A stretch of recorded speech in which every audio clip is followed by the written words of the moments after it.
వైద్య విషయంలో అక్కడ సూపరింటెండెంట్ గారితో డిఎంహెచ్ఓ తోటి సమస్యలు ఏం నీడ్స్ ఉన్నాయి, ఏం అవసరాలు ఉన్నాయి.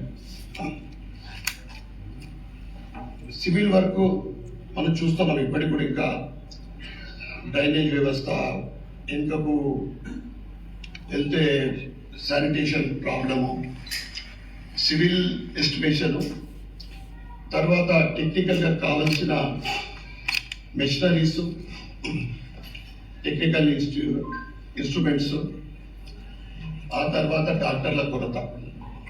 ఈ 3 లెటర్లు కూడా నేను గెలిచిన 2-3 నెలల నుండి కంటిన్యూగా దాని సివిల్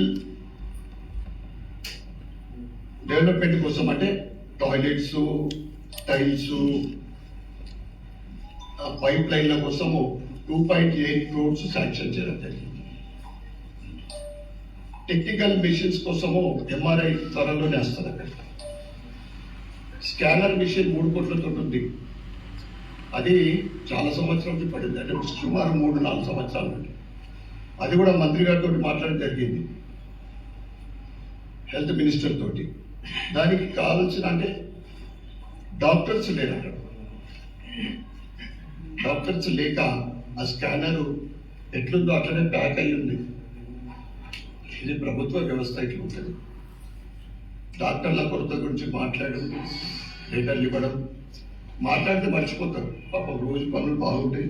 కంటిన్యూగా ఈ రోజు వరకు నా ద్వారా అంటే మినిస్టర్లకు కానీ, ముఖ్యమంత్రికి కానీ, డెవలప్మెంట్లకు కానీ 650 లెటర్లు ఇవ్వడం జరిగింది ఈ 2 yearsలో.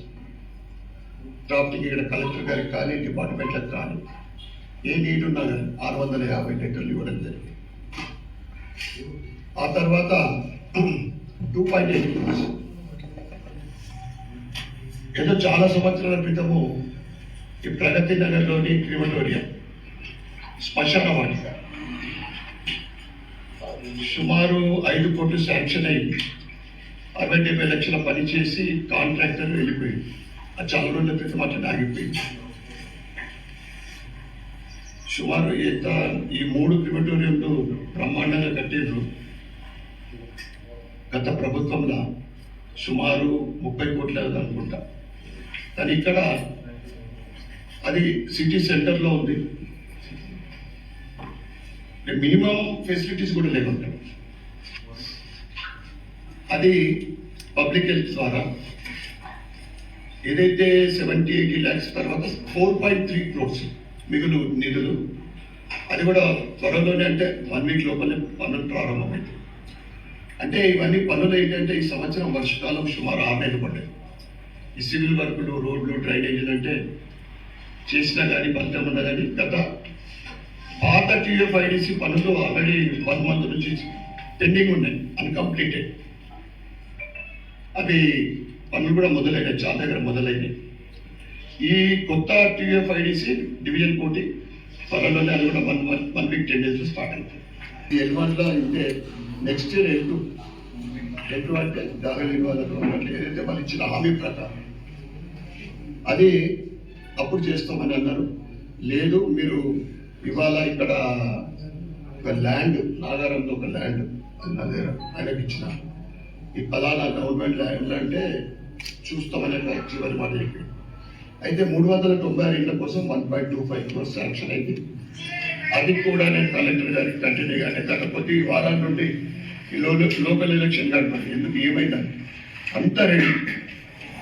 ఆ లిస్ట్ ఏదైతే ఉందో ఇన్ఛార్జ్ మినిస్టర్ చూస్తాను. ఇది ఎట్లుందంటే ఏమో ఇంకొన పిల్లలు సంఘాలకి నా పాప ముందు పెట్టుకున్నట్లున్నాను. 396 ఇళ్ళు ఇవ్వడానికి ఇన్ఛార్జ్ మినిస్టర్ ఆ లిస్ట్ ఫైనల్ చేస్తారు. నేను అనుకున్నా, నేను కూడా నా క్యాంప్ ఆఫీస్ నుంచి లిస్ట్ ఇచ్చిన, ఎవరికన్నా రాని పేదోళ్ళకే వస్తాయి, వీళ్ళు వాళ్ళని కాదు. అని ఒకటి నేను చెప్పేది ఏంటంటే, సార్ ఇల్లీగల్గా అంటే మళ్ళీ కమిషన్, పాపం ఇంతకుముందు బాధితులు ఉన్నారు నిజామాబాద్, డబుల్ బెడ్రూమ్లు ఇస్తానికి కమిషన్ తీసుకున్నాం కదా, అటువంటివి కాకుండా దృష్టి పెట్టాలని మాత్రం